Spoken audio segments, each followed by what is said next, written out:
Sa loob ng bakuran ng Women's Correctional Facility sa Laguna, nakatanaw si Margaret sa mga puno ng akasya sa likod ng mataas na bakod na may alambre.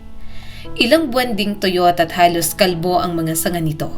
Pero ngayon, unti-unti na itong nagkakaroon ng murang dahon, mapusyaw na berde, parang pangako na may bagong simula.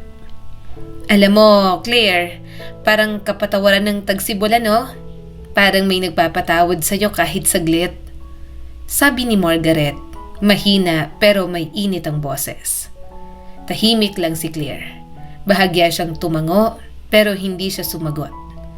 Ipinagpatuloy ni Margaret ang pagsasalita habang hinihimas ang kulubot niyang pisngi. Pinakamadaling panahon ng tagsibol para mabuhay dito. Kahit wasak ang buhay mo sa lahat ng aspeto, parang hindi mo masyadong nararamdaman kapag ganito ang panahon. Ewan ko ba kung bakit. Pareho lang naman ang kulungan. Pareho lang ang mga gwardya. Pareho pa rin ang lamig na tumatagos sa butok kapag gabi. Pareho pa rin ang bigat sa dibdib. Pero may kung anong gumagaan sa loob. Para bang pati kaluluwa niya ay gustong sumabay sa mga punong muling nabubuhay. Tumingin siya kay Claire. Ang mga mata nito ay puno ng halo-halong saya at lungkot. At ikaw, Claire, ibinibigay ng tagsibol ang kalayaan mo. Bukas lalabas ka na rito. Panibagong buhay. Napasinghap si Claire at marahang natawa. Pero may pait. Panibagong buhay? Paano? 10 taon na akong nabubulok dito, Margaret. At masama akong tao. Hindi basta nakakalimutan yon. Marahang inuntog ni Margaret ang balikat niya sa balikat ni Claire. Nakakalimutan mo din, iha. Unti-unti, kumukupas ang pinakamasakit. Kahit sa gitna ng lahat ng pangit dito, may magaganda pa ring sandali. Sabi ni Margaret at bahagyang natawa. Isang tasang kapeng pinaghahatian. Isang kaibigang nakikinig. Yon ang maaalala mo. Saglit silang natahimik. Inggit nga ako sa'yo. Mukhang hindi na ako makakalabas pa rito. Madalas sumasakit ang dibdib ko nitong mga nakaraang buwan. At alam mo naman kung gaano kabagal ang medical dito. Hindi sumagot si Claire. Si Margaret ay nasa huling bahagi na ng edad 60. 9 na taon na siyang nakakulong sa Women's Correctional Facility. 3 pa ang natitira sa sentensya niyang 12 taon. 12 taon ang hatol ng hukom noong gabing hindi na niya kinaya at napalo niya ng kawaling bakal ang asawa niyang lasing at abusado. Sa mata ng korte, krimen yun. Pero sa mata ng bawat babaeng naroon, yon ay pagtatanggol sa sarili. Doon na inabutan ni Margaret ang kanyang pagtanda. At sa paglipas ng mga taon, kahit malaki ang agwat ng edad nila, naging pamilya ang turingan nila ni Claire. Ang ideya ng paghihiwalay nila bukas, parang pisikal na sakit sa dibdib. Masaya ako para sa'yo, pero huwag mo kong kalimutan. Sumulat ka minsan. Bumisita kung kaya. Hihintayin kita. Mahinang sabi ni Margaret. Tumingala si Claire sa maliwanag na langit. Walang ulap at masakit sa mata ang sikat ng araw. Oo naman. Pero hindi ko alam kung anong gagawin ko sa labas. Sino ba naghihintay sa akin? Wala naman. Sa totoo lang, mas madali pa rito. Dito may sistema, may direksyon. Sa labas, ikaw ang bahala sa lahat. Mahinang sabi ni Claire. May biglang hinugot si Margaret mula sa loob ng kupas niyang jacket. Isang maliit na lapis at piraso ng papel. Mabilis siyang nagsulat. Eto, address ng kapatid ko. Ang pangalan niya ay Frank. May maliit siyang taniman ng gulay sa Batangas, malapit sa Tanawan. Laging kailangan ng masisipag na tao roon. Sabihin mo lang, kaibigan kita. Tutulungan kanyang makapagsimula.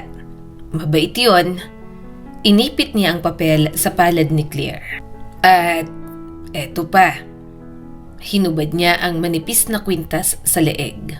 Isang simpleng silver na krus, kupas at manipis na sa sobrang tagal. Ipinasok niya yon sa bulsa ni Claire. "Margaret, wag na. Sa'yo to," naguguluhang sabi ni Claire. "Dalhin mo para may parte ako sa panibagong buhay mo," matatag na sabi ni Margaret. At sa sandaling yon, nagyakapan ang dalawang babae. Mahigpit, matagal, tahimik. Pareho nilang pilit hindi iniisip na baka yun na ang huling pagkakataon. Sa likod nila, ang mga punong akasya ay unti-unting nagkakaroon ng bagong dahon. Tahimik na paalala na kahit na pinakatuyot na lupa, may pag-asa ring sumibol muli. Kinabukasan, habang inaalalayan ng isang babaeng gwardya si Claire palabas sa mahabang pasilyo ng correctional facility sa Laguna, napasilip siya sa industrial laundry room. Sa loob, sa gitna ng ingay ng umiikot na malalaking dryer at sumisingaw na plancha, nakita niya si Margaret. Nakayuko ito sa folding table, tahimik na tinutupi ang uniforme ng mga bilanggo. Parang wala sa mundo, parang nilalamo ng ritmo ng trabaho. Kumaway si Claire, pero hindi siya napansin ni Margaret.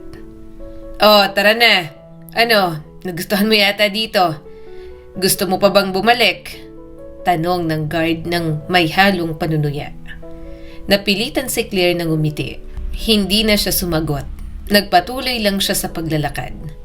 Ang pasilyo ay bumukas patungo sa maliit na bakuran. Sa dulo nito, nakatayo ang napakalaking bakal na gate. At parang may sariling hininga ang mga yon nang unti-unti itong bumukas. Isang mabigat na ungol ng metal. Sa kabilang panig, ang mundo.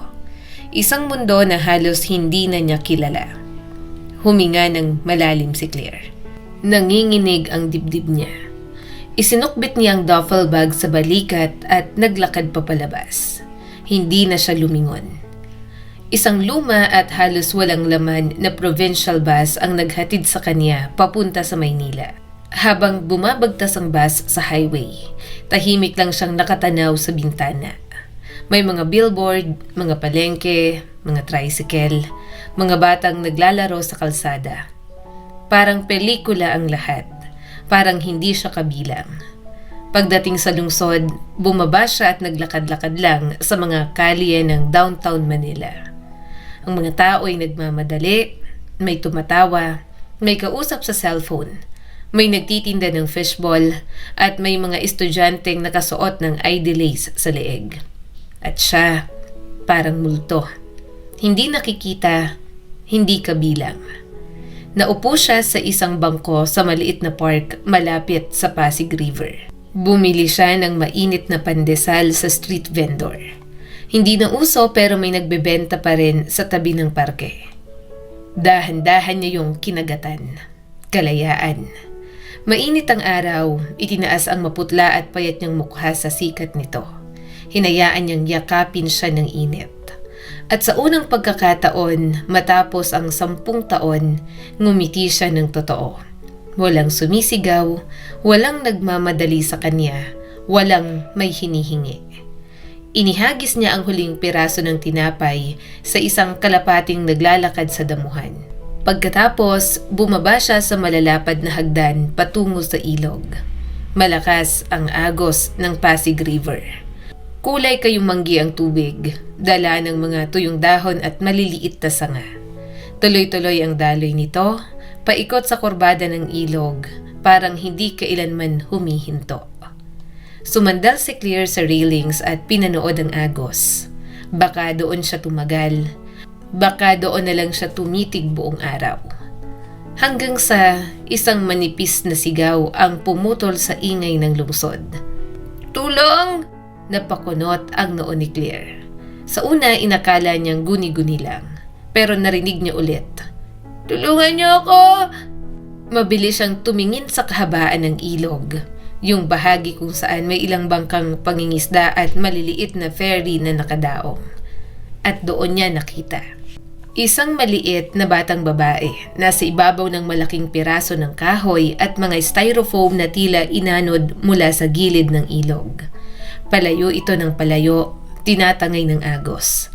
Nakasuot ito ng matingkad na pulang sombrero.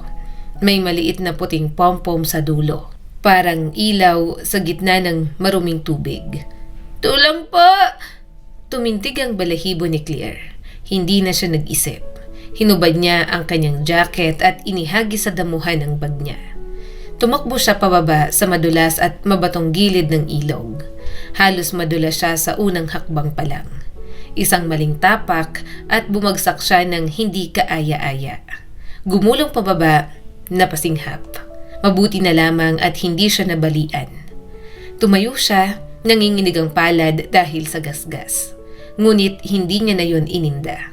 Nang marating niya ang tubig, mas malayo na ang bata. Papalapit ito sa bahagi ng ilog kung saan may nakalubog na bakal mula sa lumang tulay na winasak noong nakaraang taon. Doon, mas makitid ang ilog, mas malakas ang agos, at may paikot na alon, parang maliit na whirlpool. Alam ni Claire, kapag umabot doon ang batang yon, wasak ang kahoy na sinasakyan niya. Walang pag-atubili, tumalon si Claire sa unang nakalutang na kahoy malapit sa pampang. Hindi siya tumigil. Isa pang hakbang, isa pang lundag. Ang ikatlong tinapakan niya'y umugong at halos bumaliktad. Nabasa siya at nasa tuhod na ang tubig. Pero wala siyang pakialam. Tanging ang batang babae ang nakikita niya. "Huwag kang matakot! Dito ako!" sigaw ni Claire. Narinig siya ng bata. Unti-unting gumapang ang maliit na katawan nito patungo sa gilid ng kahoy. "Tulungan niyo po ako!" iyak ng batang babae. Naramdaman ni Claire ang kirot sa dibdib.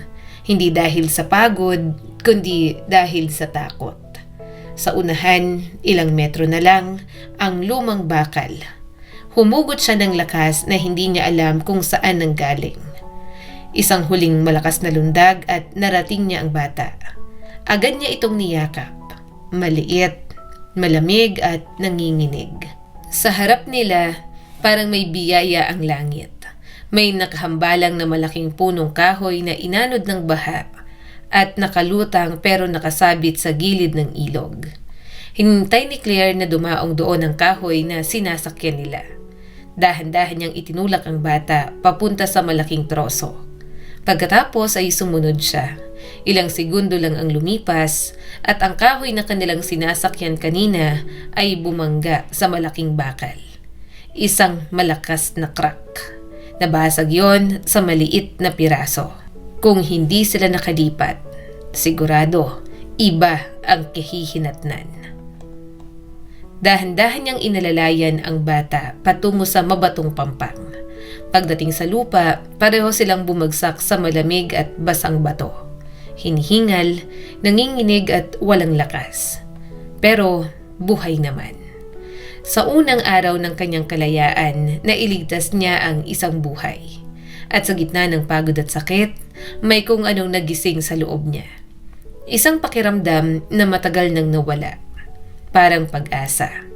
"Anong pangalan mo?" Namamaos na tanong ni Claire.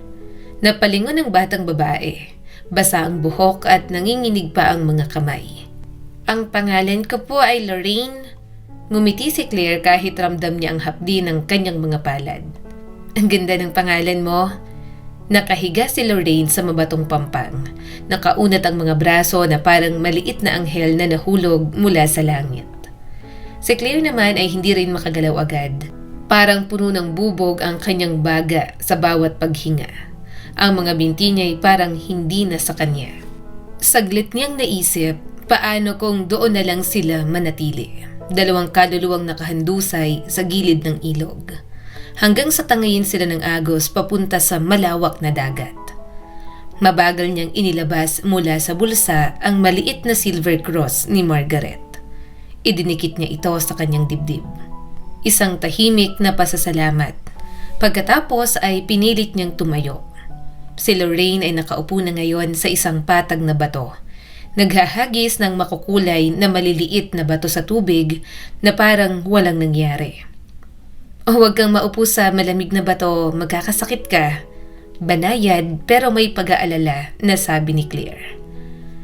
Basa na po ang paa ko, ate. Siguro magkakasakit na rin po ako bukas. Natatawang sabi ni Lorraine. Isang tunog ng inosenteng tawa. Dahan-dahang binuhat ni Claire ang bata at naglakad sila sa gilid ng ilog papunta sa mas maayos na daanan malapit sa tulay na bato. Walang tao sa paligid, tanging mga ibon ang umiikot sa himpapawid. Isang uwak ang nakadapo sa malaking bato sa ilog. Sa kabutihang palad, nandoon pa rin ang bag at jacket ni Claire. Isinukbit niya ito sa balikat. San ka ba nakatira, Lorraine? Ihahatid na kita sa inyo? Biglang nagbago ang ekspresyon ng bata. Napangiwi ito. Huwag niyo pong sabihin lahat kay mama. Pagkagalitan niya po ako. Napailing si Claire. May bahagyang higpit ang tono. Siyempre sasabihin ko, at dapat lang, hindi ka dapat gumagala mag-isa dito sa ilog. Tumitig si Lorraine sa kanya. Kayo po ba gumagala rin dati? Sandaling natahimik si Claire. May kung anong lumipas sa kanyang mga mata. Hindi mo na kailangang malaman yon. Hinawakan niya ang kamay ng bata. Tara na, baka magkanyomonya ka pa. Dinala siya ni Lorraine papunta sa isang malaking bahay malapit sa plaza ng lungsod. Isang lumang mansyon, mataas ang bakod na bakal. Malapad ang hagdan, marmol ang sahig sa may veranda. Biglang nakaramdam ng hiya si Claire. Madumi ang kanyang suot. May mga bahid ng tuyong dugo ang kanyang kamay. May gasgas sa pisngi at pasa sa braso. At bago pa siya makapag-isip, bumukas ang malaking gate na bakal. Isang babae ang lumabas, mga late 20s, maayos ang pananamit, mukhang galing sa loob ng bahay. Lorraine, saan ka ba galing? Tatawag na ako ng pulis. Hinanap ka na ng buong barangay. Nag-aalala at halos umiyak na ang babae. Napatingin ito sa basang damit ng anak. Bakit basa ka? Anong nangyari sa'yo? Kumaway si Lorraine. Okay lang po, mama. Nalunod lang po ako sa ilog pero niligtas po ako ni ate. Natigilan ang babae. Ano? Nanginginig ang kamay niya. Tumalon po siya sa mga kahoy sa tubig. Excited kahit nanginginig na kwento pa ni Lorraine. Tapos umakyat kami sa malaking troso. Tapos humiga lang kami sa bato. Namumutla ang ina. Halos malunod? Bulong niya at parang hindi makapaniwala. Humakbang si Claire, paos pero matatagang boses. Totoo po, nasa delikadong bahagi na siya ng ilog. Kung hindi ko siya naabutan, hindi niya tinapos ang pangungusap. Saglit na nagkatinginan ang dalawang babae. Sa unang pagkakataon, napansin ng ina ang itsura ni Claire. Ang mga sugat, ang pasa, ang pagod sa mga mata nito. Unti-unting napuno ng luha ang mga mata ng babae. Lumapit siya at niyakap ang anak. Salamat! Diyos ko, salamat! Pagkatapos ay tumingin siya kay Claire. Hindi na mayabang ang tingin, hindi na may paghusga, kundi may utang na loob. Pumasok ka. Please, hindi ko alam kung paano ako magpapasalamat. At sa mismong araw ng kanyang kalayaan, sa harap ng isang malaking bahay na tila hindi para sa kanya, maaring nagsisimula ang bagong direksyon ng buhay ni Claire. Sa unang pagkakataon, masusing tinitigan ng babae si Claire. Bigla itong namutla. Diyos ko, may dugo ka. Pareho kayong basa at sugatan. Pasok na kayo sa loob. Kailangan nating linisin yan. Bilisan nyo. Nanginginig pa ang boses nito. Hindi na nakapagsalita si Claire. Tahimik siyang sumunod. Pagpasok niya sa loob ng mansyon, parang huminto ang oras. Malawak ang foyer. Mataas ang kisame. Tahimik at malamig ang hangin. Parang simbahan na matagal nang walang misa. May malalaking painting sa pader, mga rebultong marmol sa sulok, mga paso ng halaman na halos abot kisame ang taas. Naramdaman ni Claire ang bigat sa dibdib. Parang napakaliit niya sa lugar na yon. Sandali siyang natigilan sa may pintuan. Hindi alam kung saan tatapak. Nasan po ang CR? Mahina at may pag-aalinlangan na tanong ni Claire. Bahagyang nag-echo ang boses niya sa malawak na spasyo. Ngumiti ang babae. Malambing at hindi mapagmataas. Sasamahan kita. Madaling maligaw dito. Naglakad sila sa isang mahabang pasilyo na may maliliit na ilaw sa pader. Malinis at makintab ang sahig na kahoy. Habang naglalakad, hindi maiwasang mapabulong ni Claire. Ang ganda ng bahay niyo. Parang ang hirap linisin ito. Inaabot ba ng 1 linggo ang pag-aayos? Tumawa ng mahina ang babae. Bahay ito ng mga magulang ko. Kakabili lang nila. Hindi nga ako madalas dito. Paminsan-minsan lang kami ng anak ko bumibisita. Saglit siyang tumigil. May housekeeper kami. Siyang bahala sa lahat. Tumango si Claire. Isang maliit na pintuan ang itinuro ng babae. Dito, nag-alok pa itong tulungan siya sa sugat, pero mahinahong tumanggi si Claire. Pagpasok niya sa banyo, napapikit siya sandali. Mainit ang tubig. Singaw ay amoy ng sabon. Dahan-dahan niyang hinugasan ang mga kamay. Inalis ang dugo, pinunasan ng dumi sa mukha. Hinayaan ang init na pag-aanin ng hapdi ng mga sugat. Parang unti-unting nahuhugasan ang 10 taon ng nakaraan. Nang lumabas si Claire, mas maayos na ang itsura niya. May pasa pa rin pero mas malinis, mas mukhang tao. Tumakbo si Lorraine papunta sa kanya. Nakapagpalit na ng tuyong damit. Maayos na ang suklay ng maliwanag nitong buhok. Hinawakan ng bata ang kamay ni Claire. Ate, gusto mo ba makita ang laruan ko? Ang dami ko pong laruan. Masiglang sabi ni Lorraine. At sa unang pagkakataon mula nang makalabas siya ng kulungan, ngumiti si Claire nang walang takot. Siyempre naman, sumingit ang ina mula sa likod. Habang tinitingnan nyo yan, maghahanda ako ng pagkain. Tea or coffee? May bahagyang kislap ng biro sa mata nito. O baka may gusto kang mas matapang? Saglit na napaisip si Claire. Maraming taon siyang hindi nakainom ng kape na hindi instant at malamig.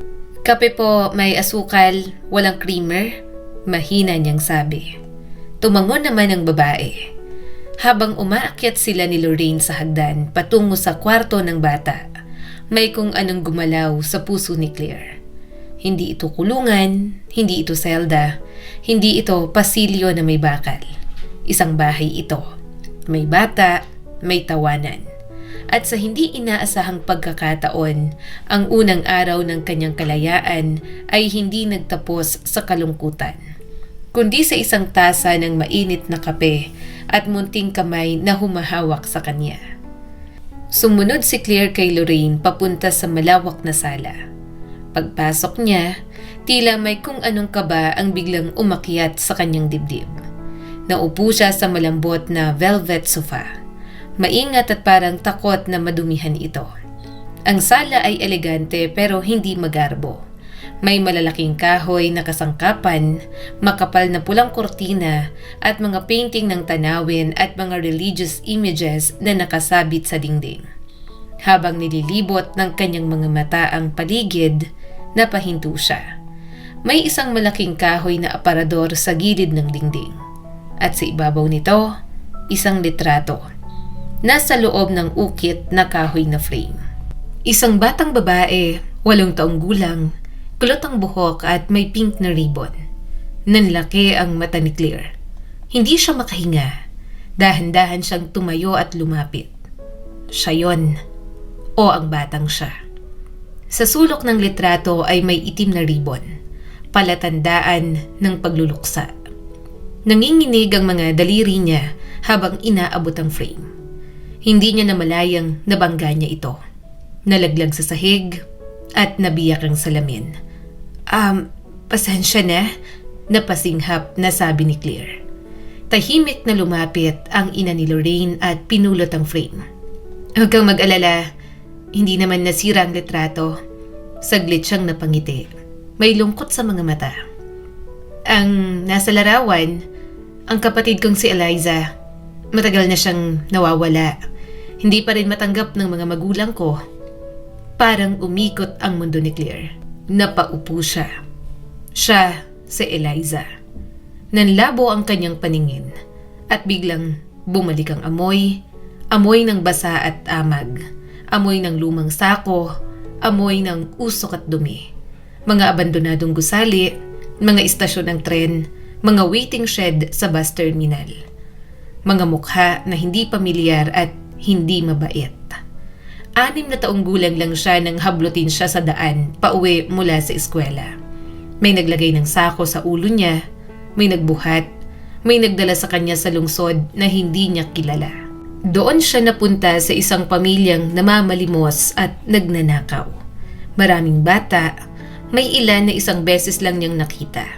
May ilan na kasama niyang namamalimos sa simbahan at sa terminal. Ang pinakatumatak sa alaala niya, isang binatilyong may kulot na buhok at malaking silver na hikaw sa kaliwang tenga. Anak ng leader ng grupo. Siya ang tumulong kay Claire at 2 pa na bata na makatakas. Binugbog siya ng sariling ama dahil doon. Nakatakas sila pero hindi natapos ang bangungot. Napadpad siya sa grupo ng mga batang lansangan. Natuto siyang magnakaw para mabuhay. Pinilit niyang mag-ipon para makauwi. At nang sa wakas ay nakabalik siya sa dating bahay nila, may ibang nakatira na roon. Akala niya patay ng mga magulang niya, kaya bumalik siya sa lansangan. 17 taong gulang na siya noon. Hindi na mahiyain, hindi na takot. Matapang na siya, maparaan, at doon niya nakilala si Vince. Isang lalaking malaki ang pangangatawan, matapang at mapusok. Nahulog ito sa kanya. Ginawa siyang kanang kamay. Bawat plano, bawat target, kay Claire niya itinatanong. Pinangarap nilang buhay sa tabing dagat. Maraming pera, walang takbuhan, walang pulis. Konti na lang, laging sabi ni Vince. Konti na lang. Hanggang sa isang gabi ng Oktubre, sa isang antique shop sa lumang distrito ng Maynila. Tahimik ang paligid, planado ang lahat. Si Claire ang lookout. Mabilis ang kilos nila. Hanggang sa biglang may lumitaw na matandang gwardya. Payat, nakayuko, walang kalaban-laban. Nanlaki ang mata ni Vince. Hinugot ang kutsilyo, isang mabilis na saksak. Napahiyaw si Claire. "Wag!" palahaw niya. Pero huli na. "Tumakbo ka! Huhulihin ka nila!" Galit at desperadong sigaw ni Vince. Tinulak niya si Vince. "Hindi ko kaya. Hindi ako ganun kasama." Galit at wasak na balik ni Claire. At iniwan siya ni Vince ng mag-isa sa tabi ng matandang gwardyang nangingisay. Nakaluhod siya sa semento, pinunit ang sarili niyang blouse, pinisil ang sugat. "Sandali lang, wag kayong mamamatay." Dumadaloy ang dugo sa mga daliri niya. At sa unang pagkakataon, matapos ang maraming taon, hindi siya tumakbo. Tinawagan niya ang emergency hotline. Pero huli na. Dumating ang pulis, dumating ang ambulansya. At doon nagsimula ang 10 taon niya sa kulungan. Sa sala ng malaking bahay, nakahiga si Claire sa sofa, nanginginig. Si Eliza, ang tunay na pangalan niya. Hindi siya patay, hindi siya nawawala, narito siya, sa bahay ng sarili niyang pamilya. At hindi pa alam ng mga ito. Walang ibinigay na awa ang korte noon kay Claire. Mas lalong hindi nang nalaman nilang tumanggi siyang magsalita. Hindi niya isinumbong si Vince, hindi niya ibinunyag ang iba pa nilang kasama. Tahimik siya at nagmatigas. Kahit iniwan siya, kahit pinabayaan, kahit siya ang sumalo ng lahat ng kaso. 10 taon, yun ang kapalit ng kanyang katahimikan. At sa loob ng 10 taon na yun, nakilala niya si Margaret. Kung hindi dahil kay Margaret, baka hindi na siya umabot sa araw na ito. Maraming gabi na gusto na niyang wakasan ng lahat. Maraming pagkakataon na gusto niyang isuko ang hininga, ang bigat ng konsensya, ang lungkot ng pag-iisa. Pero laging naroon si Margaret. Isang matatag na babaeng may kulubot na mukha. Magaspang na kamay, pero may pusong kasing lambot ng tinapay na bagong luto. Si Margaret ang nagbigay sa kanya ng yakap sa gitna ng rehas. ng pag-aaruga sa gitna ng barbed wire, ng pagmamahal na walang kondisyon. Unti-unting nagmulat ng mata si Claire at nakita niya ang mukha ng kanyang tunay na ina. Lumuhod ito sa tabi niya, nanginginig ang mga labi. "Kilala mo ba ako?" Mahina at halos pabulong na tanong ni Claire. Hindi nag-atubili ang babae. Yumuko ito at hinalikan ang noo niya. Mainit at puno ng pagmamahal. "Paano kita makakalimutan, Eliza? Anak, nakauwi ka na." Umiiyak na sabi ng kanyang ina. Tumulo ang mga luha nito at pumatak sa pisngi. Halo ng sakit at saya, mga taong paghihintay, mga gabing walang sagot. Sa likod nito, nakita ni Claire ang kanyang ama, ang kanyang mga kapatid, mga pamangkin, lahat nakangiti ng tahimik, parang takot magsalita at baka maglaho ang sandali. At doon niya naunawaan, hindi siya nawala sa puso nila, hindi siya kailanman pinalitan. Isang buwan ang lumipas. Tahimik na nakaupo si Claire sa kwarto. May hawak na papel at ballpen.